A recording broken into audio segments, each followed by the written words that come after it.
Olá pessoal, sejam muito bem-vindos. Vai parecer no vídeo de hoje, né, pelo conteúdo que eu vou trazer aqui, que os acontecimentos históricos que conduziram a humanidade até aqui foram, em sua maioria negativos. Mas no final nós vamos trazer a perspectiva de como todos esses acontecimentos ocorreram para o progresso, né, da humanidade. A primeira coisa que nós precisamos alinhar é que nós sempre vamos tratar o caminho da humanidade de uma perspectiva ocidental. Porque, de maneira geral, na minha opinião, foi o Ocidente quem conduziu o processo de desenvolvimento do planeta. Principalmente após a Segunda Guerra Mundial e principalmente também olhando por uma perspectiva negativa. Tá? Isso tem muita relação com a vinda de espíritos degredados de outros planetas e que formaram as bases do povo ocidental. Mas a gente vai falar mais a fundo dessa questão do degredo em outro vídeo específico. Vamos iniciar o nosso estudo aqui a partir de Adão, né, que nós sabemos que não foi o primeiro homem na Terra, né, e a própria Bíblia deixa isso muito bem claro. E a gente também vai se aprofundar nesse assunto mais para frente. Mas vamos considerar o início das civilizações organizadas, né, a partir de Adão. Bom, segundo o livro de Gênesis, o Jardim do Éden, onde viveu Adão, era localizado ali dentro ou próximo à Mesopotâmia, onde surgiram também as primeiras civilizações, como os sumérios, por exemplo, que a gente tem notícias, né? Todas essas civilizações, os sumérios, os acádios, os babilônios, egípcios, assírios, persas, hebreus, todas elas faziam uma conexão entre o poder governante e o poder divino, né? Já era intrínseco o sentimento da existência do divino. E esse sentimento vinha da lembrança inconsciente dos espíritos ali encarnados. Ou os reis eram representantes ou escolhidos dos deuses, né, como no caso dos sumérios, os acádios, os babilônios, os assírios, os persas. Ou, no caso dos egípcios, o faraó era a própria encarnação do deus Horus, né, ou o rei era um ungido de Deus, né, como no caso dos hebreus. O que isso significa? Significa que o poder do governante era sempre atribuído a um poder superior. Então, os governantes passavam a não serem mais homens comuns, né, mas homens com poder divino. A sociedade cuida apenas ali da própria sobrevivência, subordinada às determinações impostas pelos governantes.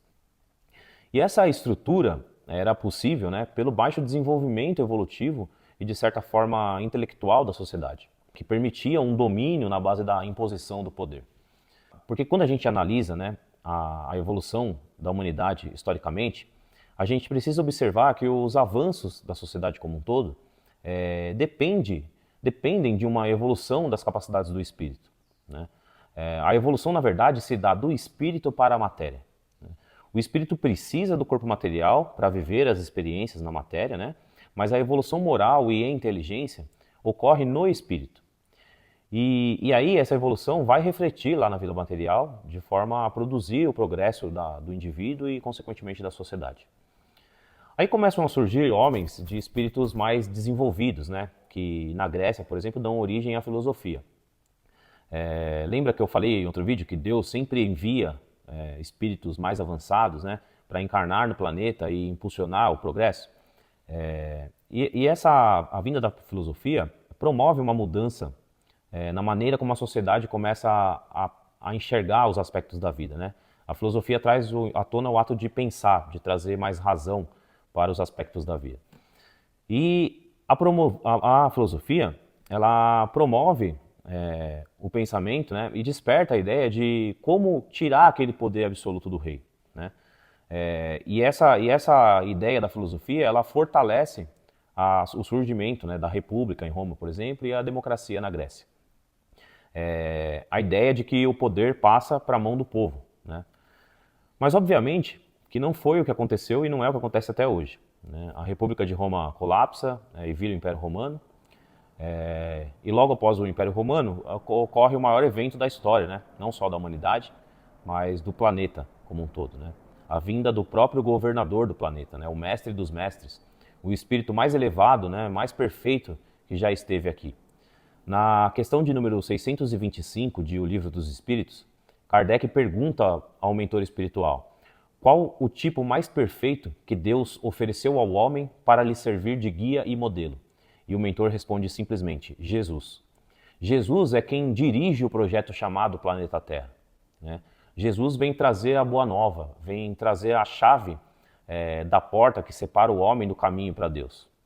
É o manual da vida, com o objetivo de ensinar a humanidade como chegar a Deus através do amor ao próximo. Mas após Jesus, surge outra instituição com concentração de poder absoluto, a igreja. E se nós analisarmos toda a história, a gente vai perceber que todos os movimentos das elites da sociedade sempre vão na direção da busca por uma forma de domínio, né? Conforme a sociedade vai progredindo ali, as formas de domínio e de poder, elas vão mudando, né? Conforme nós vamos tendo uma ascensão espiritual, as elites de poder vão se adequando às formas, vão adequando ali as ferramentas usadas para dominar a massa, né? Primeiro através do poder, dos poderes divinos, né, os governantes, depois através do poder pela força, depois pelo poder dogmático e doutrinário, né, das religiões, depois pelo poder das monarquias feudais, depois pelo poder industrial e consequentemente o poder financeiro, né, que juntos dão início ali ao domínio da educação, da saúde, dos meios de entretenimento, das mídias, enfim. Ou seja, nós precisamos entender que toda a história da humanidade é regida pelo poder de uma classe dominante subordinando as massas. E esse é o mundo de provas e expiações, né? É o estágio evolutivo que o planeta Terra se encontra. Faz parte do nosso estágio de evolução, né? Mas é aí que nós temos que entender que a obra da criação, como eu já disse várias vezes em outros vídeos, e vocês vão me ver repetir isso muitas vezes, a obra da criação é perfeita, né? Todos os movimentos no andamento da história da humanidade são geradores de evolução e progresso. As formas de domínio e submissão produzem anseios de mudança, né? E quando há o anseio de mudança, é que a massa da sociedade produz o progresso. No final das contas, tudo conspira para o bem, né? Tudo vai resultar em algo para o bem, para o crescimento individual e o crescimento coletivo como um todo, pensando de maneira de grau evolutivo, né?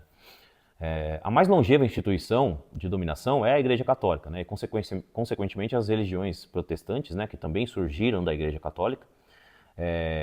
As religiões, elas sempre deturbaram os ensinamentos das escrituras sagradas e da história em benefício do domínio sobre as mentes e, consequentemente, sobre as vidas. Mas as religiões também são obra de Deus, né? E elas foram fundamentais na influência para o progresso da humanidade. No final das contas, né, tudo conspira para o bem, né? Então as religiões foram ferramentas de Deus para que auxiliassem no progresso moral, principalmente da sociedade, né? O apóstolo Paulo vai dizer em Romanos 8:28 que e sabemos que todas as coisas contribuem juntamente para o bem daqueles que amam a Deus, daqueles que são chamados segundo o seu propósito. Olha a importância do propósito aí, né? Aí provavelmente você vai dizer, mas as coisas estão cada vez piores, né? Cada vez surgem mais guerras e mortes, cada vez mais desigualdade, cada vez mais polarização política, cada vez mais polarização de ideias, cada vez mais doenças e sofrimento. Principalmente doenças mentais aí que estão à tona aí, como depressão, por exemplo. Mas tudo isso faz parte do processo de mudança. Imagina que você faz parte dessa classe dominante, né, que por vários motivos começa a perceber que existe um movimento social ali, um movimento da civilização que está ali deixando de se influenciar pelos meios de comunicação tradicionais, deixando de acreditar em tudo aquilo que é dito nas grandes indústrias de informação manipulatória, né? Você começa a ver que pode haver um risco cada vez maior, né, de você perder esse domínio. E esse movimento é um movimento gradativo, ao longo de anos, décadas. Esses grandes players que estão no comando, né, da sociedade têm os meios mais eficazes de análise e identificação dessas mudanças sociais, né? E eles vão controlando isso de maneira a driblar esses fenômenos, né, que podem ameaçar a hegemonia deles próprios. Eles fazem uma verdadeira engenharia social, né? Mas chega um momento em que o movimento de mudança começa a tomar um corpo que fica mais difícil de controlar. Então eles passam a uma estratégia muito simples. Aumentam a investida em questões que causam a divisão, né? Daí surge o momento polarizado que nós estamos vivendo, né? Eles trazem à tona ali e alimentam questões de polarização política, polarização de ideias, polarização filosófica, enfim, tudo que a gente vê hoje aí. Brigas generalizadas, principalmente porque hoje nós temos as redes sociais, né? Então isso promove brigas entre ali de esquerda contra direita, brigas de ideologia de gênero, enfim, é o famoso ali dividir para conquistar. É bem assim que funciona. E o que a gente faz nesse caso, né? A gente acaba entrando na dança, né? E eu me incluo nessa porque eu já fui muito o cara que postava coisas defendendo o ideal político, né, nas redes sociais, até o momento que eu entendi que para a gente realmente criar, para que eu realmente criasse a minha própria verdade sobre qualquer assunto, eu precisava estudar a fundo e verificar todas as vertentes e variáveis daquele assunto. Quando eu comecei a mergulhar a fundo nas questões políticas, tal, eu comecei a perceber que antes eu era apenas um replicador de ideias. Eu não estava oferecendo ao mundo a visão única que é a do meu ser. Eu estava só replicando ideias dos outros. E eu não me considero de esquerda ou direita porque esses rótulos foram criados exatamente para criar essa polarização, né? Mas eu sempre fui contra o socialismo e contra o comunismo, né? Que é um ideal, na verdade, o comunismo é um ideal, na verdade, que nunca existiu e é impossível de existir economicamente, né? O que nós tivemos e temos hoje é a ditadura socialista, né? Mas eu fui a fundo estudar aquilo que eu me opunha, né? Eu li o manifesto do Partido Comunista, estudei a fundo a União Soviética, mas além disso, eu estudei como as ideias socialistas e comunistas se encaixam em uma sociedade que, ao meu ver, precisa sempre estar em direção ao progresso, né? E eu cheguei à conclusão que realmente o socialismo e o comunismo não funcionam no sentido do progresso, principalmente na aplicabilidade econômica, né? Não funciona, não dá certo, né? Os exemplos estão aí. A União Soviética não existe mais, Cuba e Venezuela são exemplos de total fracasso. A Coreia do Norte, ninguém pode falar nada porque ninguém sabe exatamente o que acontece lá dentro, né? A China só se tornou a grande potência que é hoje porque abriu a sua economia, né? E a gente pode considerar a China sendo um autoritarismo capitalista, né? Onde predominam as características de mercado e o controle estatal se manifesta mais na direção e na regulação do capitalismo do que na abolição do capital privado, né? Por isso que a China se tornou essa potência que é hoje. Eu vejo que as pessoas que defendem o socialismo, né, são aquelas que buscam ideias de igualdade, né, de que todos devem ter ali as mesmas condições, a mesma condição social, né, mas essas pessoas elas não têm nenhuma noção da aplicabilidade desse modelo, né? E aí é que está um ponto importante, né? Eu sou contra o socialismo, né? Entendo que economicamente não é aplicável, mas eu sou a favor de que todos devem ter os mesmos direitos e principalmente condições mínimas, né, para uma vida boa. Eu sou a favor das questões sociais, mas a igualdade absoluta, né, que é o que as pessoas comuns que enxergam o socialismo como o melhor caminho, essa igualdade absoluta, ela faria a sociedade estagnar, né? E como o que nós precisamos progredir, evoluir, a gente não pode ter uma sociedade totalmente igualitária, porque ela ficaria estagnada. Assim como eu também entendo que um ideal conservador absoluto é inaplicável em uma sociedade que precisa se desenvolver e buscar o progresso, né? Progresso também é um termo que foi assim amarrado à chamada esquerda, né? Devido ao movimento progressista do final do século XIX, início do século XX, que propunham reformas, né, que exigiam ali uma maior intervenção do Estado, né? Então hoje quem é de esquerda é considerado progressista, né? Quem é de direita é considerado conservador. Gente, pelo amor de Deus, o progresso não está ligado à ideologia política, né? O progresso é necessário para a evolução e desenvolvimento em qualquer sociedade, né? Nós temos que progredir no mundo material para progredir espiritualmente. E a progressão espiritual vai resultar em uma progressão material também, né? O que nós precisamos nesse momento de transição que a gente está vivendo é buscar nos aprofundarmos mais nas questões que envolvem o mundo hoje, né? Para termos a convicção de que as nossas certezas correspondem integralmente às nossas ideias, né? Quando nós pararmos, né, de ser boi no meio da boiada e começarmos a mostrar para o mundo a nossa própria essência, sem sermos ali replicadores da essência dos outros, né, nós vamos estar contribuindo para a construção de uma nova sociedade. Nós precisamos entender que o momento é de mudança, né, de uma sociedade competitiva para uma sociedade colaborativa, né? O momento é de buscarmos entender como os nossos ideais, né, podem colaborar para o avanço da humanidade, né? Como os ideais do outro podem colaborar para o avanço da humanidade. Na sociedade do futuro, todos os setores vão ter como máxima a colaboração, né? É para onde nós estamos tendendo, né? A evolução da humanidade vai tender para um aspecto mais colaborativo do que competitivo, né? E nós precisamos começar a dar os primeiros passos nesse sentido, né? Precisamos começar agora a mudar essa visão de mundo, essa direção da civilização, né? Através dos ensinamentos que nós podemos passar para nossos filhos e das mudanças que nós podemos fazer em nós mesmos a partir de agora. Nós chegamos em um ponto de evolução espiritual no planeta que está exigindo a quebra desse padrão de domínio, né? E é por isso que nós estamos no meio de toda essa turbulência, né? Porque a minoria dominante, ela está percebendo que algo está mudando, né? E diante disso, né, estão jogando ali todas as cartas que eles possuem, né? Por isso toda essa bagunça, esses conflitos, guerras, polarização política, polarização ideológica, tudo isso está sendo usado para criar divisão também, né? E vai piorar ainda mais, né? Até ocorrer ali, até chegar num ponto de ruptura ali, quando as mudanças que ocorrerem, né, não tiverem mais como voltar atrás, né, quando elas forem definitivas. Agora, como que nós vamos chegar lá? Dentro de todos esses anos de estudo e pesquisa, eu não encontrei resposta melhor, né, para conquistarmos uma mudança na humanidade, senão oferecendo ao mundo a essência das nossas individualidades, né? Senão fornecendo ao mundo o que nós temos de único, né? Que é a nossa visão de mundo, a nossa visão única de mundo, né?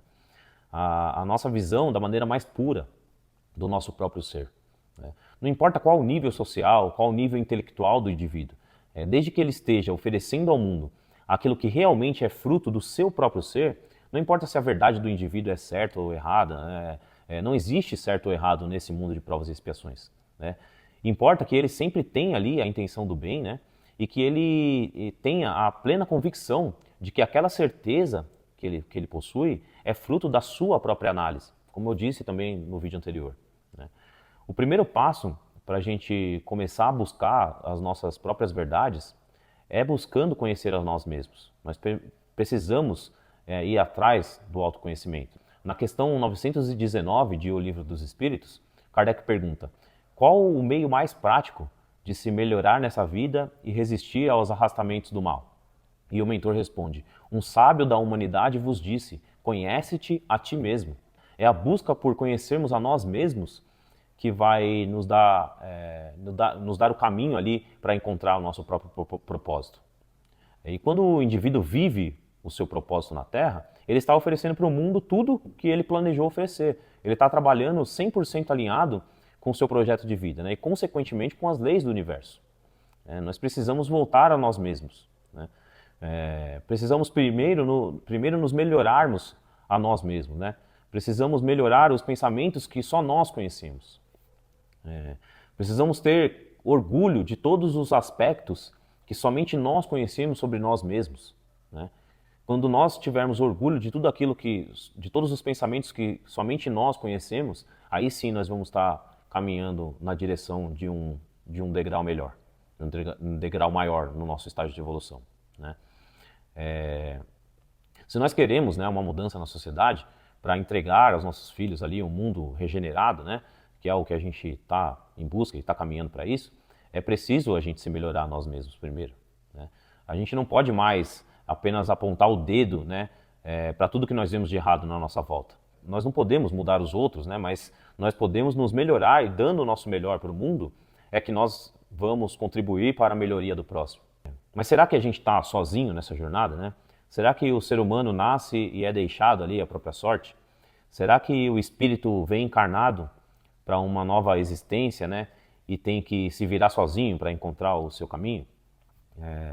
Se nós somos espíritos vivendo em um mundo de provas e expiações, né, onde sofremos as consequências pelas faltas que cometemos nessa ou em outras vidas, o que estão fazendo os espíritos mais avançados, né?